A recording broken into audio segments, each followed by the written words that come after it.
Welcome to Career Tools. This is Sarah. And I'm Mark. Today's podcast, The Career Tools Rule of Job Applications, 75%, part 1 of 1. As always, our content has been crafted by humans, and we're now certified by Proudly Human. The questions this cast answers are: when should I apply for an advertised job? Do I need to have all the skills before applying for a job? How do I assess my skills for an advertised job?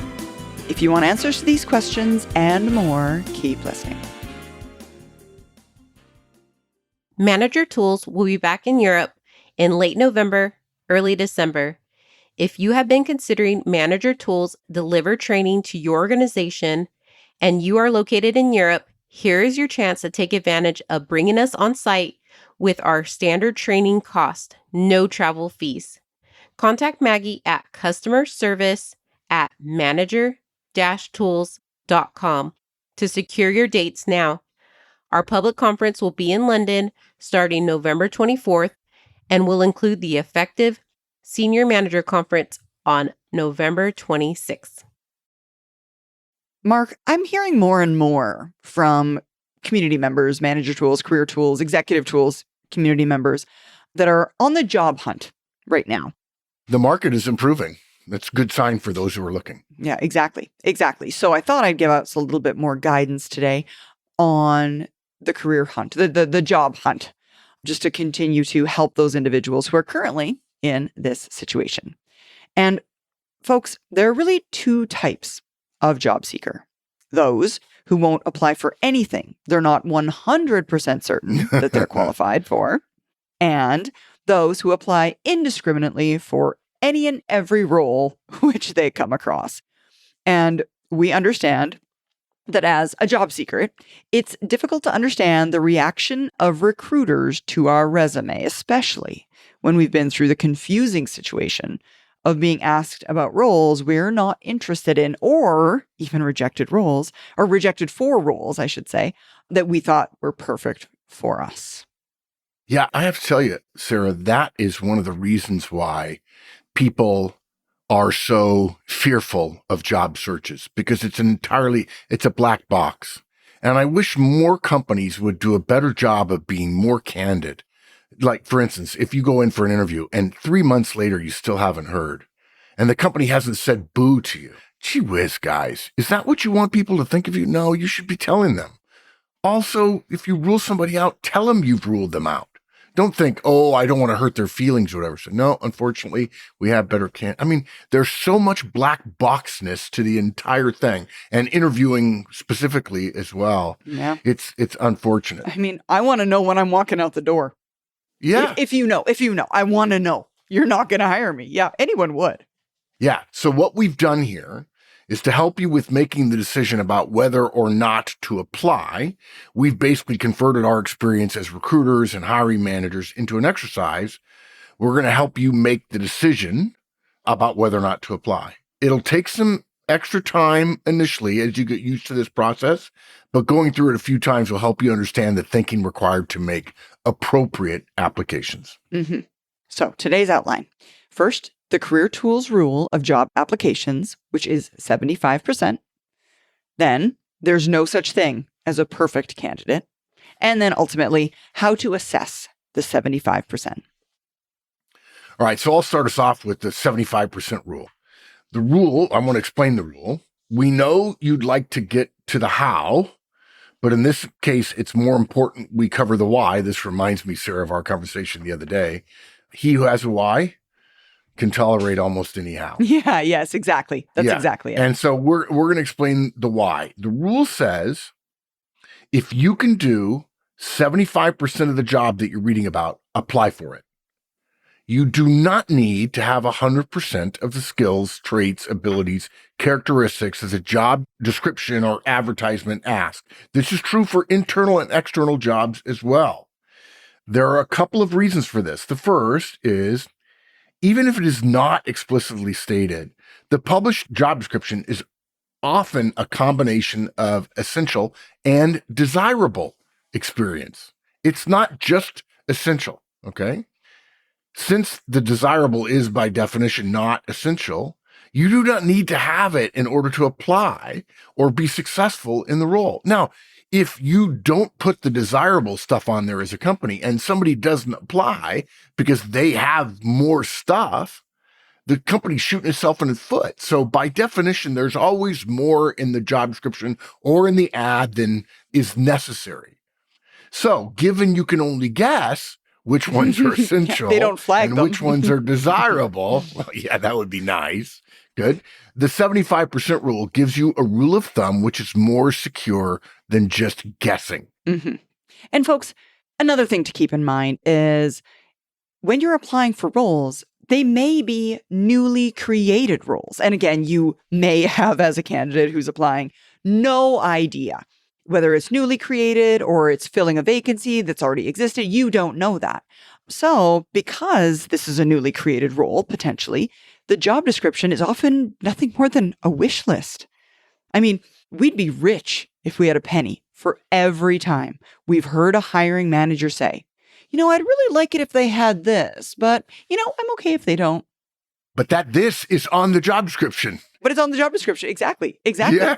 And we know that by the time the job seeker sees that requirement in black and white, it looks as if it must be essential, but it really isn't. And frankly, it just never was essential. So the 75% rule saves you from the hiring manager's wish list that they're probably never going to get because they're attempting to hire a unicorn, but no one has ever done this job before. So they're going to ask for everything and see what they get. Yeah.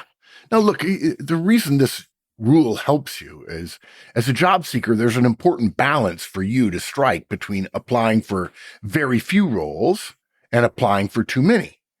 We even have a saying for this one. You don't get any job you don't apply for. Okay. It's a subversion of the old one. You miss 100% of the shots you don't take. On the other hand, applying for hundreds of roles and not even being invited to an interview is demoralizing. And most people don't say, I'm applying for 100 roles and I care about all of them equally. But even if you get told no at a job, you were just threw it out there just in case on a whim, you're still like, there's another no. You're going to get more no's the more jobs you apply to.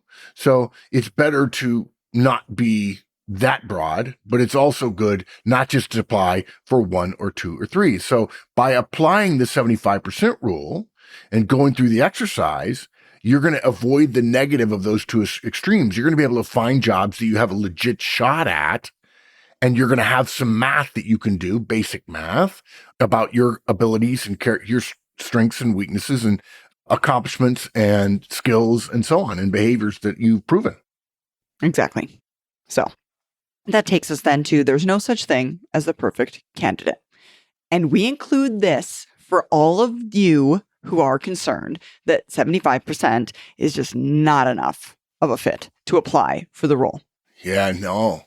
Folks, recruiters and hiring managers know that there's no such thing as the perfect candidate, especially at the resume stage, when they can't even possibly know every single thing about you, just what you can fit on your one-page resume. And we work hard constantly to teach hiring managers the fact that they won't have 100% of the skills that you're looking for. And we're trying our very best, or they ought to be trying their very best to find a candidate that is a good enough fit for the role. Yeah. Okay, let's give you an example. Suppose you're going to buy a car. There are 3 things that are really important to you. You live in the city, so city fuel economy is important. You have 2 small children, so safety is important. And third, you like to go off-road, so a car with 4-wheel drive is important. Well, that's an interesting mix, I got to say. Then there's a whole list of things which you think are less important. You really like a red car, but blue is okay. You'd like to have something which is easy to clean, though you could stain guard the seats yourself, and your budget is really $32,000, but you could spend another $5,000 for something you really love. Mm-hmm. So these are your requirements. That is the analogy or the comparison to the job description. But then you look at all the car dealers' websites and decide on really 3 options which fit all of your criteria. But when you go down to the showroom, You then fall in love with the minivan, which can't go off-road, but does have a built-in entertainment center for your children. Yeah. And we give you this example because hiring managers and recruiters work this same way. There is inevitably, 3 or 4, maybe more, maybe less, but generally around there, skills or experiences which are very important to them. But they could be dropped if they were mitigated by another skill which isn't even listed. I think sometimes people think they're perfect for a job and they lose out to somebody who by skill is not as good as them, skill to skill, but they're in the same industry as the company they're applying to. Is they know the rhythms of the industry, they know what the fiscal year is, they know how budgeting works in construction versus manufacturing versus consulting and so on. There's all kinds of things that can go into it. So yeah, this guy doesn't have these 2 things, but he's got this and this and this and this. And oh, by the way, this job has to send a weekly email to the C-suite, and this guy's been an aide to a CEO in college.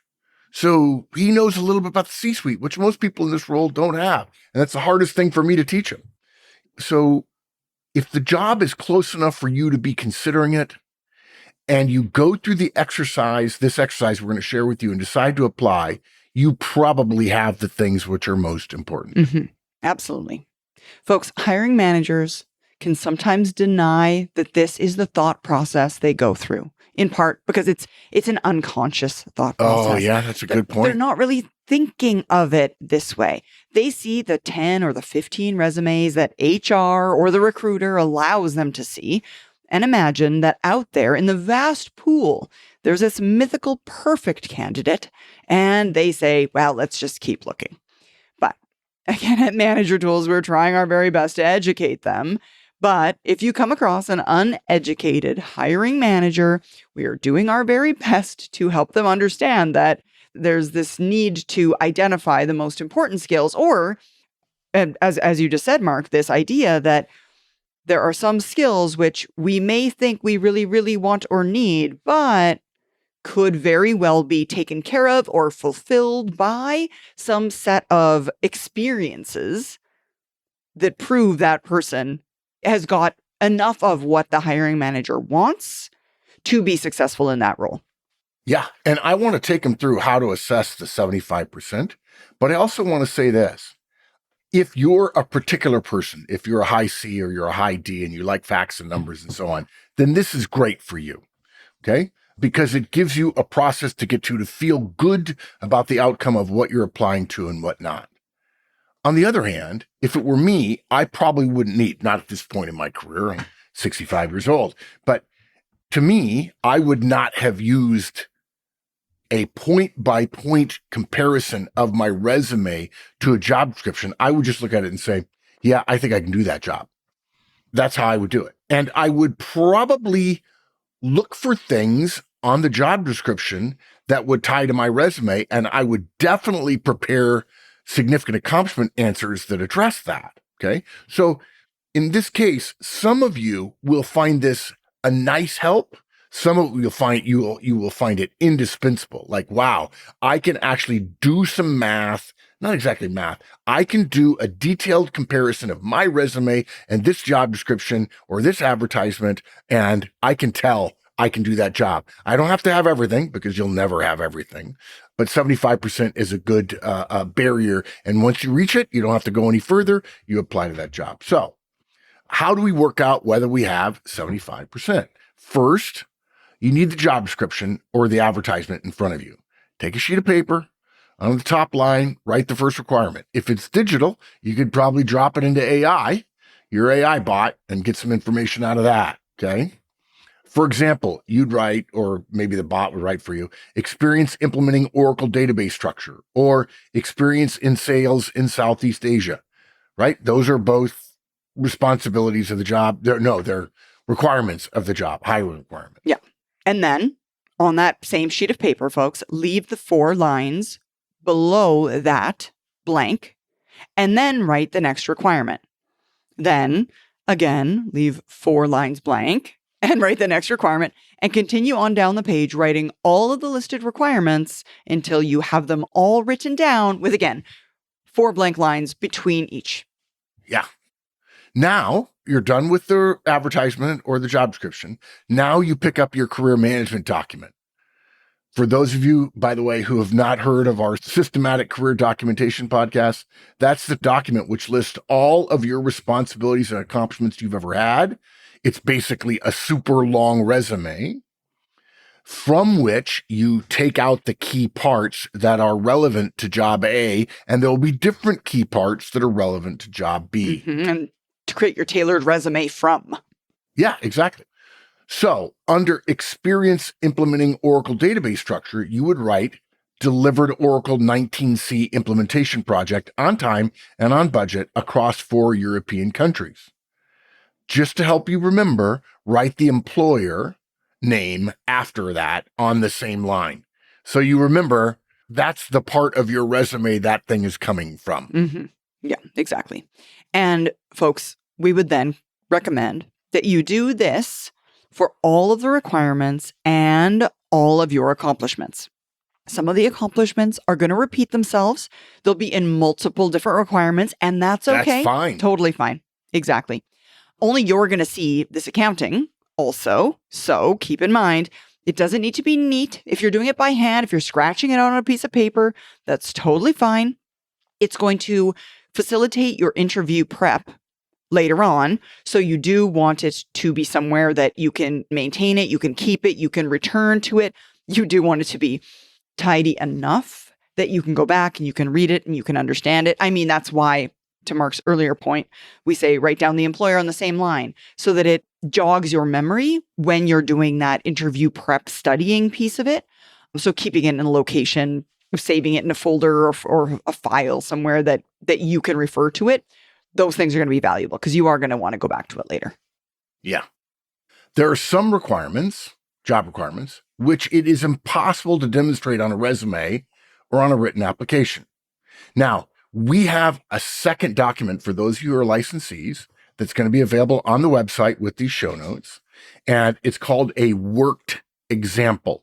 And what we have done is we've got a job description there. The job description is for a project manager in the City of London in the IT and telecoms sector.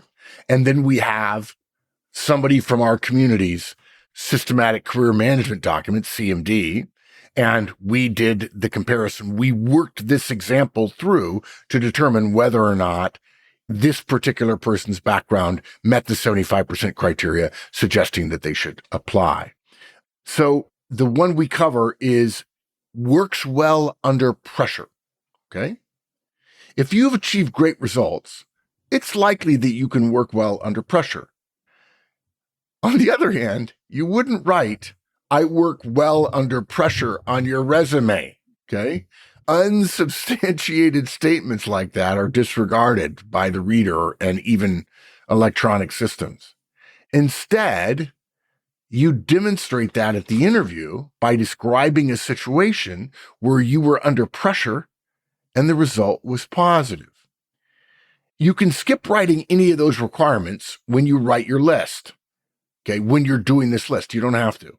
On our list, we've written, parentheses, disregarded next to it, so you know we didn't just forget. Okay. Now, when you're preparing, if you reach the 75% level, you'll want to remember that when you go back and prepare the accomplishments.